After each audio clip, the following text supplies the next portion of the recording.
Our presentation was on Dark They Were and Golden Eyed.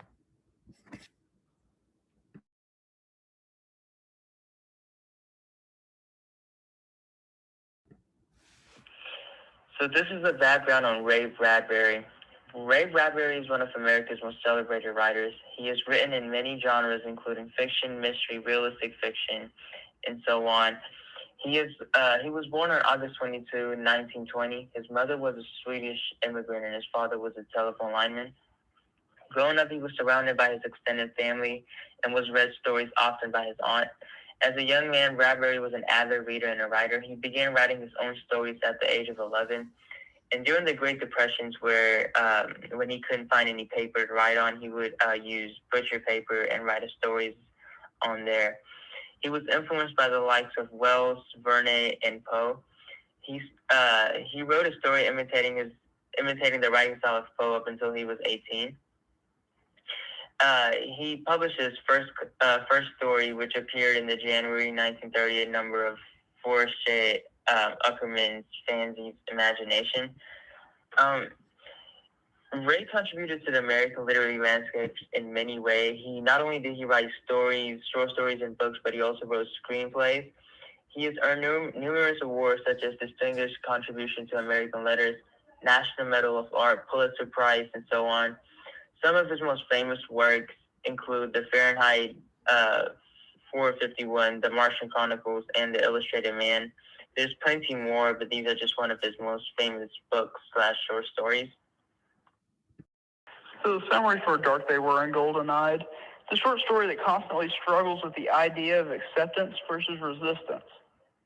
At the beginning of the short story, a man named Harry, his family, and several settlers arrive on the surface of Mars, and immediately they begin to rename mountains and rivers to things like Vanderbilt Plains and Rockefeller Mountain, because they believe they must keep their connection to Earth, their Earth memories, in order to survive on this strange planet. Initially, they are comforted by the fact that they can purchase a ticket back to Earth and that a rocket will come and get them. But there's a war that's going on Earth, and an atom bomb hits New York, which is where all those rockets are held, which in turn destroys their only way back to Earth. As a result of this, they must now lose that Earth connection that they had been comfortable with for so long. And as a result, they're going to start to change and become more and more integrated into Mars. So Harry begins to notice a few changes happening to his family, such as their eyes are turning gold, his height and his weight is changing. He begins to learn Martian words that he's never heard. In specific, he learns Lort, which means Earth. But everybody around him is very accepting of the change, and he ends up wanting to build a rocket to go back to Earth because he is scared of the change.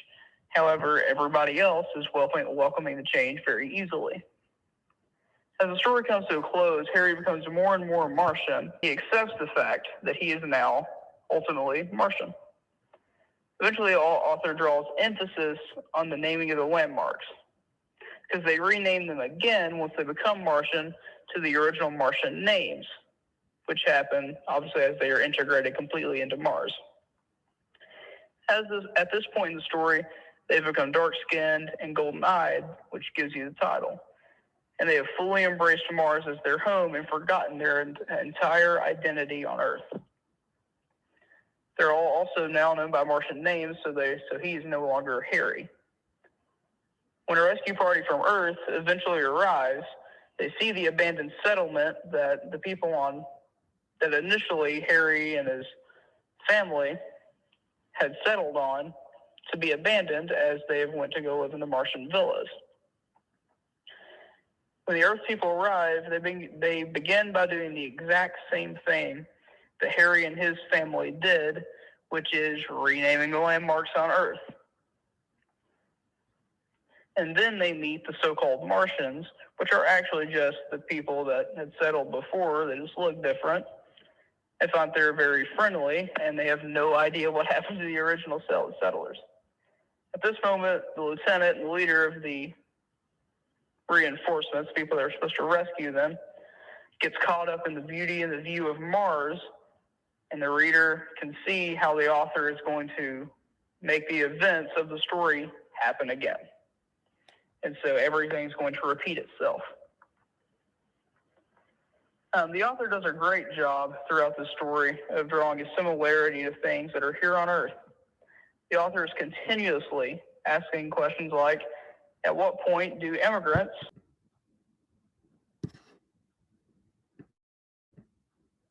fully integrate into their new country rather than their old country? This basic principle can be applied to any new change, and not just that of an immigrant. It can be applied to any change that you face in life. And that is why he describes in detail the settlers' transformation from Earth dwellers, and then Harry resist, and then eventually into Martians, when they completely embrace their new identity.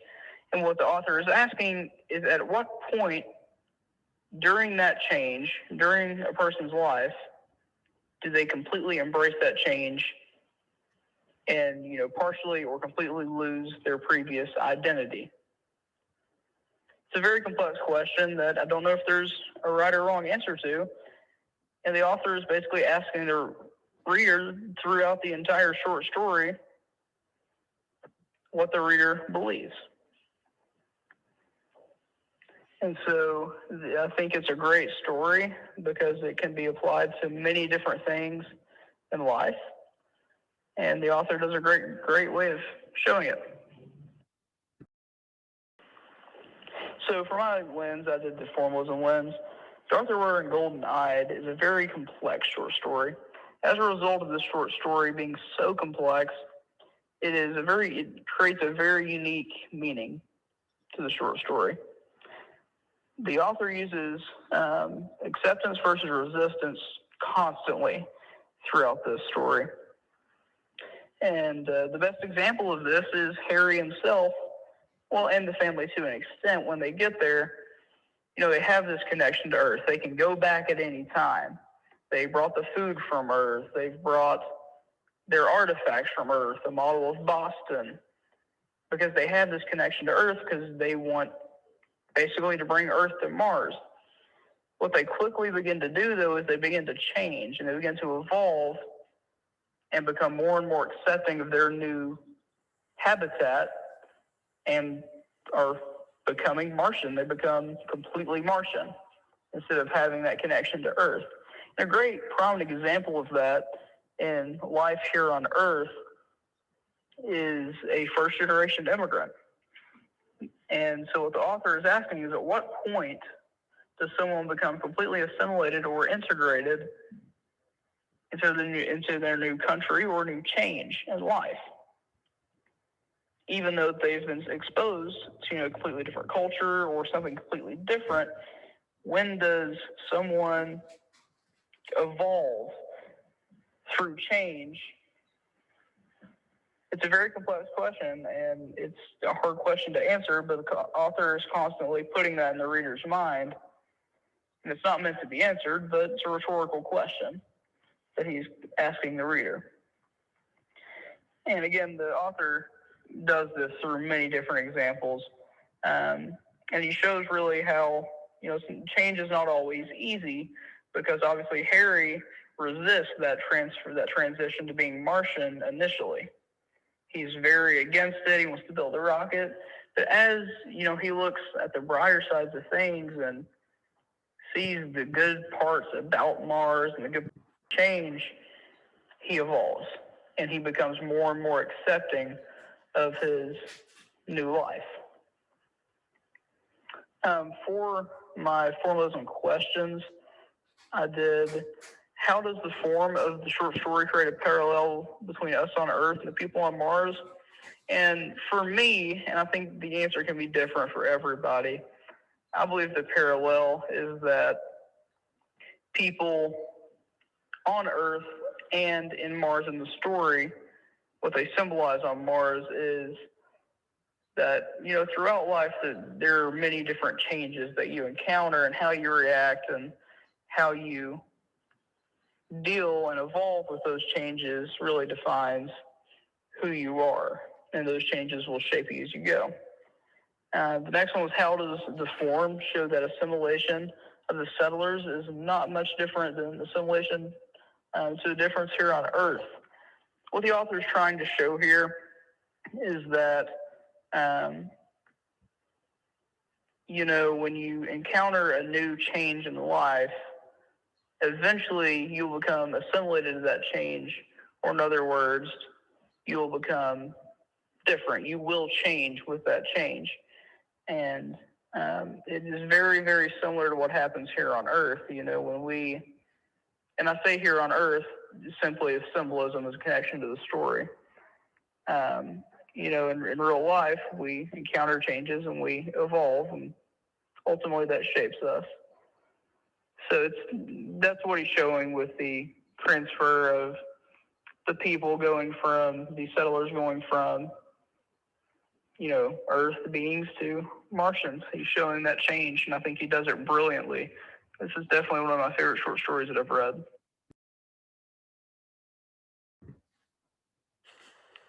So for my critical lens, I had the archetypal one, and it's not a super common word that most people are aware of. So I want to put in the definition, the true definition.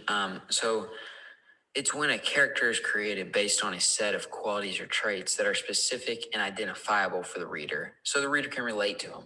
And the character that I thought really was the best example to talk about was Harry Bittering, who was the father in the short story.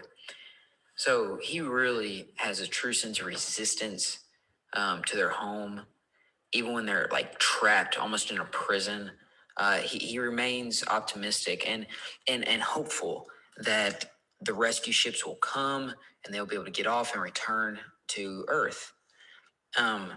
But as the story progresses and the rescue ships do not come, he begins to really lose his key traits that he was founded on, and that made him up.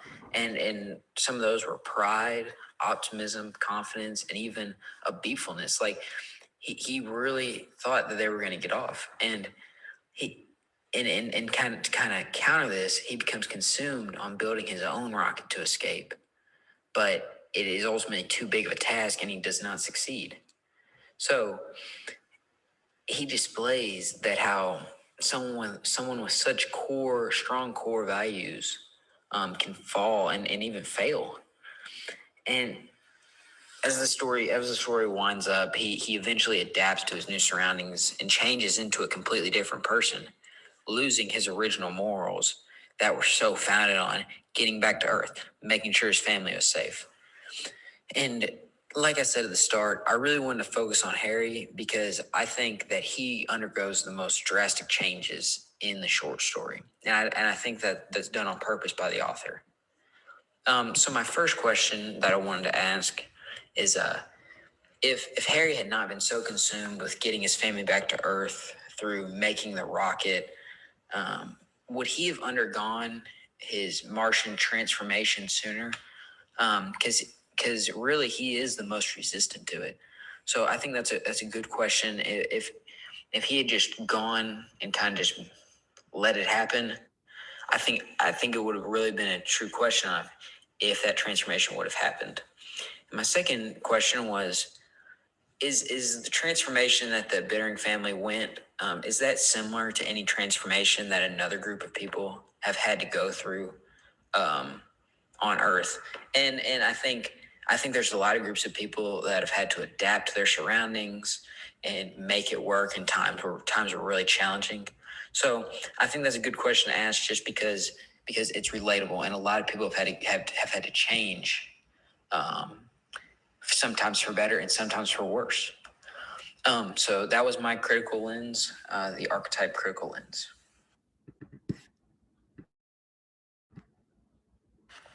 When considering the gender feminist lens of Dark They Were and Golden Eyed, it's important to remember that the story was written in 1950, which at that time, gender roles were slightly different than what they are in 2021. So as a woman, society heavily pushes that what a woman is supposed to be onto females from a young age. Considering the era in which Dark They Were and Golden Eyed was published, the narrative written by society is that women were not to think for themselves and they were to be dutiful wives and mothers. This meant that women shouldn't put their career or social aspirations above raising their own children and being attentive wives. This is reflected in Bradbury's short story because Harry knew from the second that they arrived on Mars, he was desperate to find a way to return back to Earth. He had his sights set on building a rocket from scratch to take him and his family back home, but this was shot down by his fellow colonists with the chuckles seen in paragraphs 100 to 102 when Harry asked Sam to help him build a rocket, and Sam says, you should be able to construct a right pretty rocket if you work alone in about 30 years. The next line is simply, everyone laughed.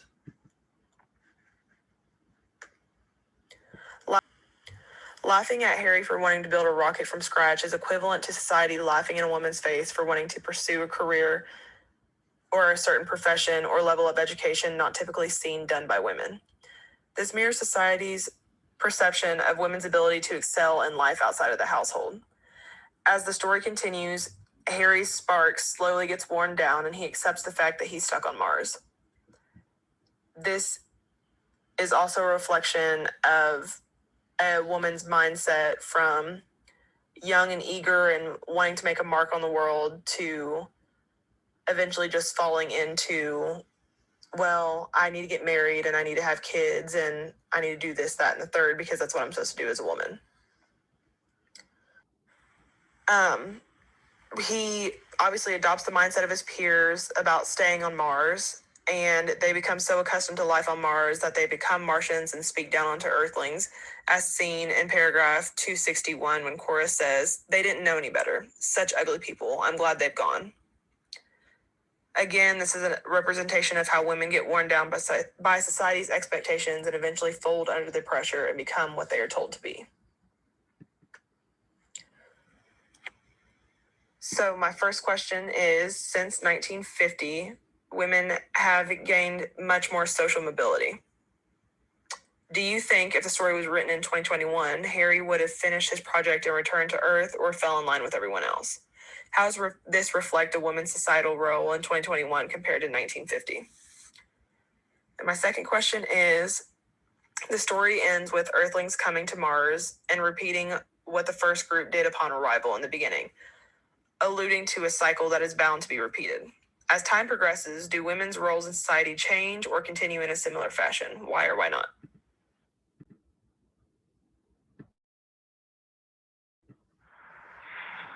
I had the psychological lens, and throughout the story, there is a constant pattern of fear and anxiety exhibited by Harry. Upon his arrival at Mars, Harry's immediate unease and the response to the Martian environment reflects the unfamiliar nature and unnatural presence on the planet. Harry is quick to resist change at all costs and becomes paranoid, and he is constantly on the edge. The abandoned Martian cities are mysterious and unsettling to him, and unlike the Earth-like towns, because of this, the Martian cities echo the characters' anxieties about being in a foreign land. Harry's reminiscence on the colonized names given to the Martian geographical features reflects his continued anxieties surrounding history in the past. He is uneasy with the names, the way the Martian history has been erased and replaced by colonized names. It shows that whole civilizations can be easily lost over time, something that he fears, and by the end of the story eventually happens.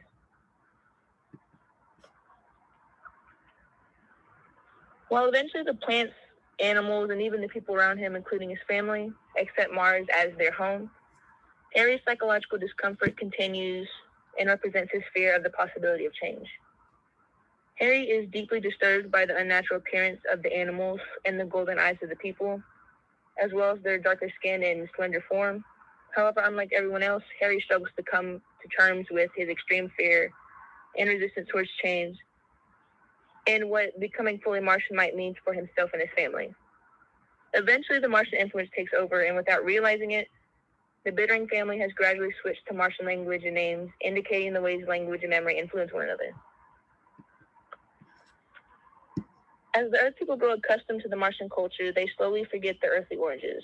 But undergoing these changes, they become native to Mars instead of these unattached colonizers they once were when they first arrived.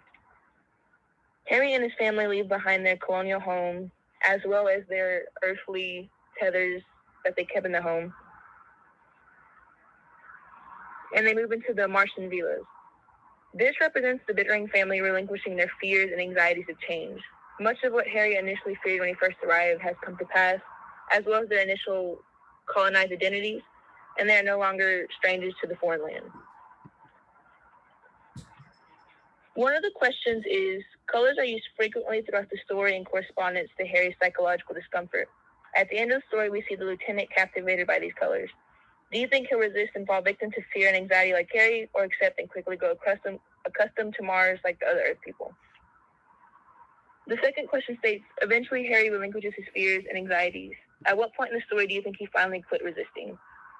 What was the significance of this point in the story, and why was it the turning point for him?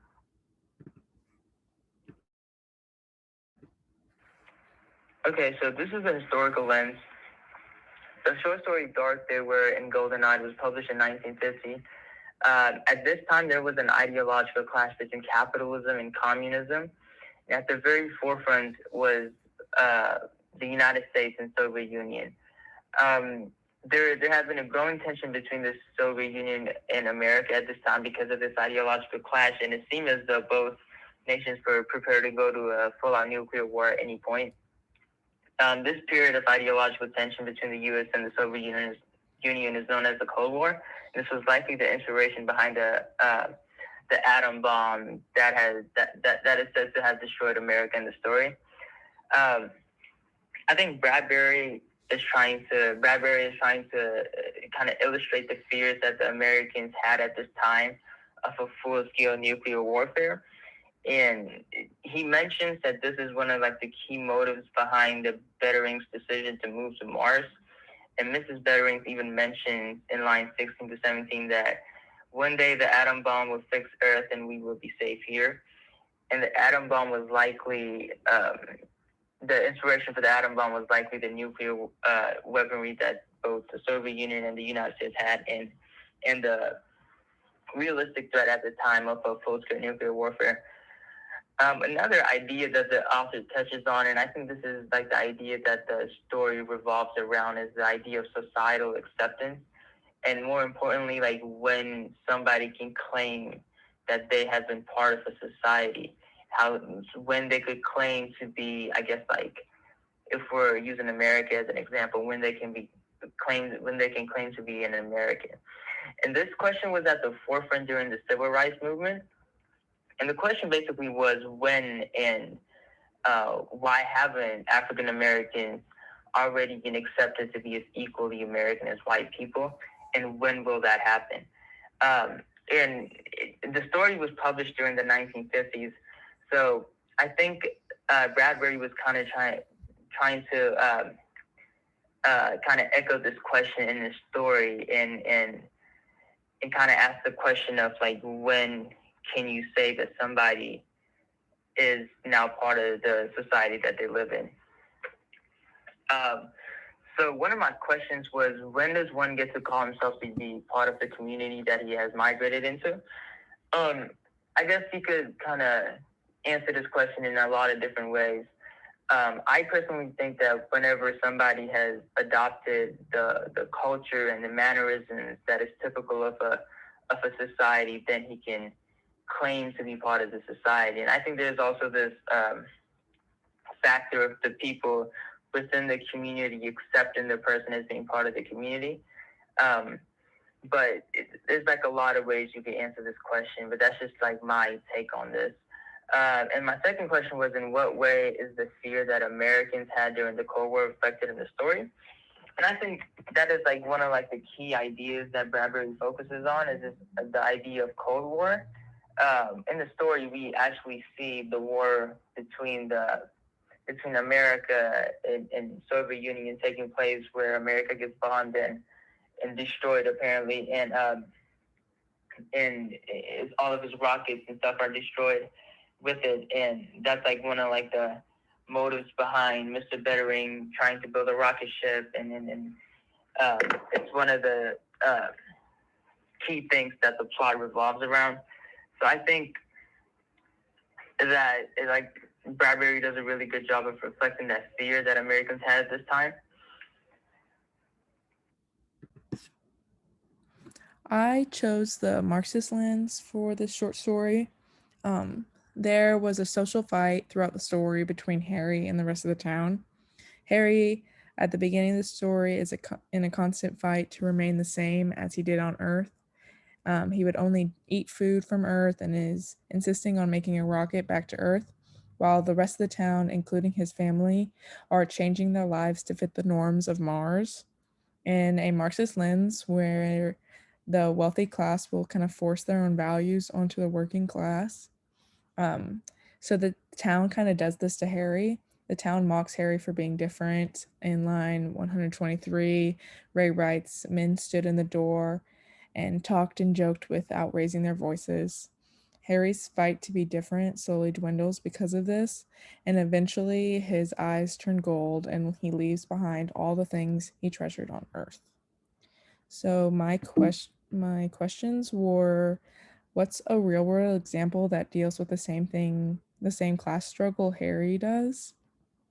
And my second question is, why do you think the wealthy class / the townsfolk forces their beliefs onto the working class / Harry?